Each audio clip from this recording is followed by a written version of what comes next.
नमस्कार दोस्तों, मैं हूं परवीन सानी। राजनीति की दुनिया में एक बात कही जाती है, जब उन्हें कोई टास्क मिलता है तो नेता उसे पूरा करने से चूक कर देते हैं तो फिर साइडलाइन कर दिए जाते हैं। महाराष्ट्र के मुख्यमंत्री देवेंद्र फडणवीस से कुछ ऐसी ही चूक हो गई है। गृह मंत्री अमित शाह जो चाहते थे वो फडणवीस पूरा नहीं कर पाए। शाह से मिले टास्क को सही तरीके से डील नहीं कर पाने के कारण साइड इफेक्ट हुआ, फिर जो नहीं होना चाहिए था वो हो गया।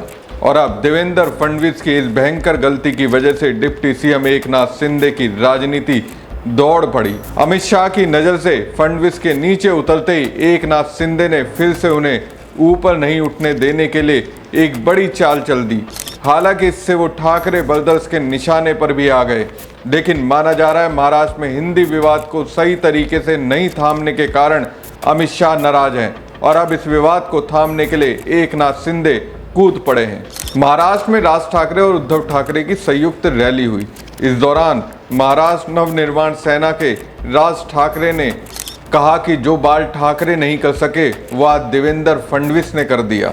उन्होंने हम दोनों भाइयों को साथ खड़ा कर दिया।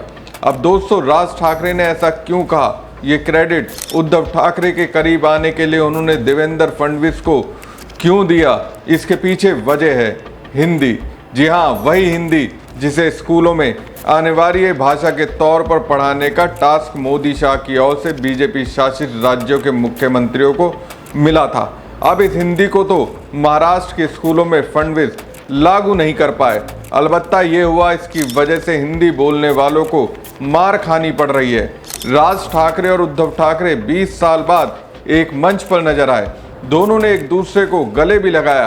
रैली का आयोजन महाराष्ट्र सरकार की ओर से हिंदी को तीसरी भाषा के रूप में पेश करने के लिए 2 GR को रद्द करने के बाद किया गया। इसका जश्न मनाने के लिए दोनों दलों ने इस रैली का आयोजन किया। इस मौके पर बोलते हुए उद्धव ठाकरे ने भी राज ठाकरे के सुर में सुर मिलाया। उन्होंने कहा कि हम क्या कहते हैं इससे ज़्यादा जरूरी है कि हम साथ हैं, हम साथ आए और साथ ही रहेंगे। हमें इस्तेमाल करके फेंकने वालों को अब हम फेंकेंगे। तो साफ है उद्धव और राज ठाकरे अब एक हो गए। दोनों अपने सियासी दुश्मनों से हिसाब लेने की तैयारी कर रहे हैं। दोनों एक दूसरे के नज़दीक इसलिए आए क्योंकि देवेंद्र फडणवीस ने इस ओर जाने के लिए रास्ता दिया। अब दोस्तों, सियासी गलती तो महाराष्ट्र के मुख्यमंत्री देवेंद्र फडणवीस से हुई है, इस बात का एहसास तो उन्हें हो गया है। अमित शाह इस कोशिश में लगे थे उद्धव ना सही राज ठाकरे को अपने पाले में ले लिया जाए। अब देवेंद्र फडणवीस की वजह से राज ठाकरे उद्धव ठाकरे के पाले में चले गए हैं। अब इस प्रकरण को डिप्टी सीएम एकनाथ शिंदे बुनाने में लग गए हैं। एक तरह से उन्होंने अमित शाह के सामने संदेश दे दिया, ठाकरे ब्रदर्स से सिर्फ वो ही निपट सकते हैं, फडणवीस के सहारे आप उनकी राजनीति का मुकाबला नहीं कर सकते हैं। और ये बताने में एकनाथ शिंदे ने देरी नहीं की। दरअसल महाराष्ट्र में मराठी बनाम हिंदी भाषा विवाद जारी है। ये विवाद खास तौर पर तब गहरा है जब मुंबई के पास मीरा रोड में एक फूड स्टॉल के मालिक को MNS कार्यकर्ताओं की ओर से पीट दिया गया।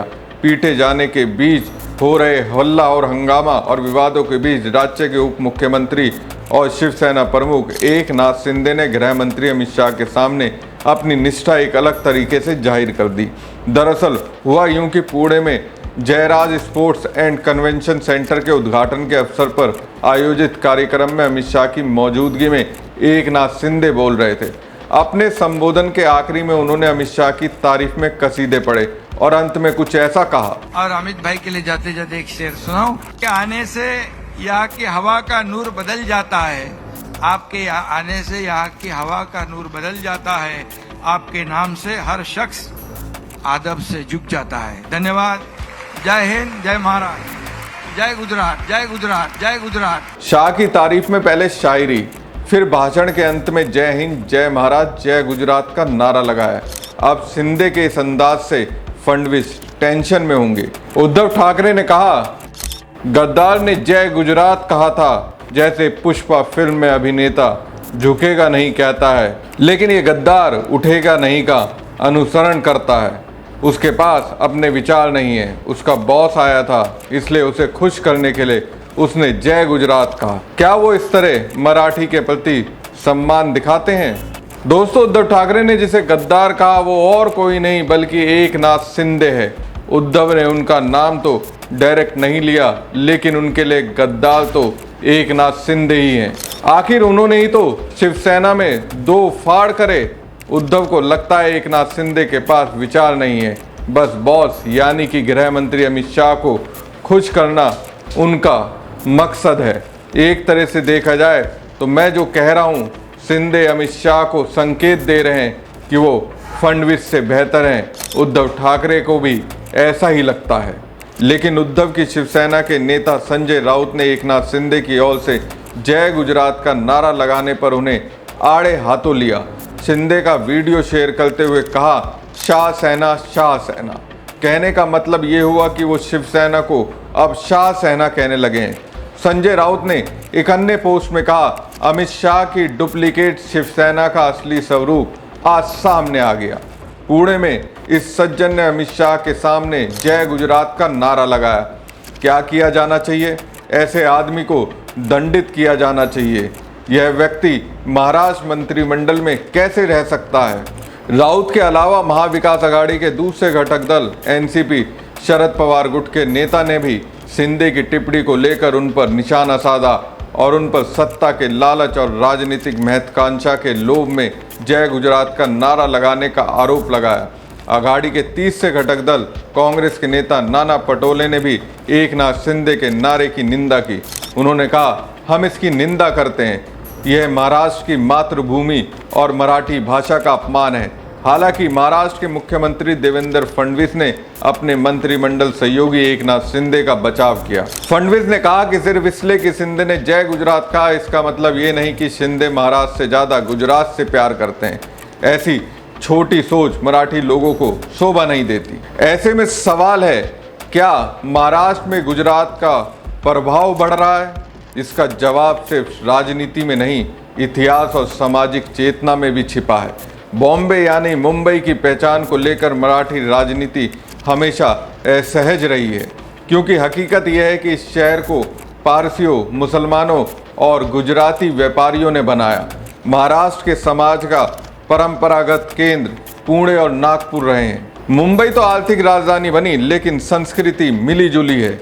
1960 में महाराष्ट्र बना और मुंबई उसकी राजधानी बनी, लेकिन तब भी बॉम्बे पर महाराष्ट्र का अधिकार विवादित रहा। 1966 में बाल ठाकरे ने शिवसेना बनाई। मकसद था कि मुंबई में मराठी लोगों को नौकरी मिले।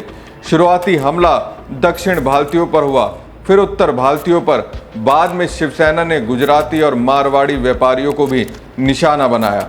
मराठी अस्मिता की राजनीति यहाँ से शुरू हुई। अब जब एकनाथ शिंदे जय गुजरात बोलते हैं तो शिवसेना को ये केवल एक नारा नहीं लगता, ये प्रतीक बन जाता है उस खतरे का जिसमें उन्हें लगता है कि मुंबई फिर बाहरी लोगों के हाथ में जा सकती है। इसलिए मामला भावनाओं से भी जुड़ा हुआ है। राज ठाकरे ने भी कभी उत्तर भारतीयों के खिलाफ ऐसा ही आंदोलन चलाया था। अब उनके लिए नया निशाना गुजराती समुदाय बन सकता है, क्योंकि महाराष्ट्र में गुजराती व्यापारी काफ़ी प्रभावशाली हैं। मुंबई, ठाणे, नासिक जैसे शहरों में उनकी आर्थिक पकड़ है। राजनीति में उन्हें घेरना आसान और फायदेमंद हो सकता है। इस पूरे विवाद में असली सवाल ये है कि क्या जय गुजरात कहना गलत है? देवेंद्र फडणवीस कहते हैं कि भारत एक राष्ट्र है, किसी भी राज्य का नारा लगाया जा सकता है, लेकिन शिवसेना का तर्क है कि महाराष्ट्र में एक मराठी नेता को अपने राज्य की अस्मिता को प्राथमिकता देनी चाहिए। मुंबई के संदर्भ में ये और भी संवेदनशील हो जाता है, क्योंकि दशकों से यहाँ के मूल निवासियों में से ये भावना रही है कि बाहरी लोग उनके संसाधनों पर कब्जा कर रहे हैं। अब जब राजनीतिक सत्ता भी एक ऐसे व्यक्ति के हाथ में है जिसे बीजेपी ने आगे बढ़ाया है, तो ये असुरक्षा और बढ़ जाती है। बॉम्बे सिंड्रोम असल में यही है, एक ऐसी मानसिक और राजनीतिक द्वंद्व जिसमें मुंबई को लेकर मराठी राजनीति हमेशा असहज रही है। कभी भाषा के नाम पर, कभी रोजगार के नाम पर, कभी सांस्कृतिक पहचान के नाम पर। इस सिंड्रोम को हर बार एक नया चेहरा मिलता है। इस बार ये चेहरा जय गुजरात का नारा है, और ये नारा गृह मंत्री अमित शाह को सुनकर अच्छा लग रहा होगा, लेकिन देवेंद्र फडणवीस को टेंशन तो इस बात की जरूर ही हो रही होगी, कहीं इस वजह से एकनाथ शिंदे अमित शाह के खास ना हो जाएं। शिंदे के खास होने का मतलब है कुर्सी को खतरा। हमारी खबर आपको कैसी लगी कमेंट बॉक्स में कमेंट करके जरूर बताएं। साथ ही पेज को ज़्यादा से ज़्यादा लाइक और शेयर कीजिएगा। धन्यवाद।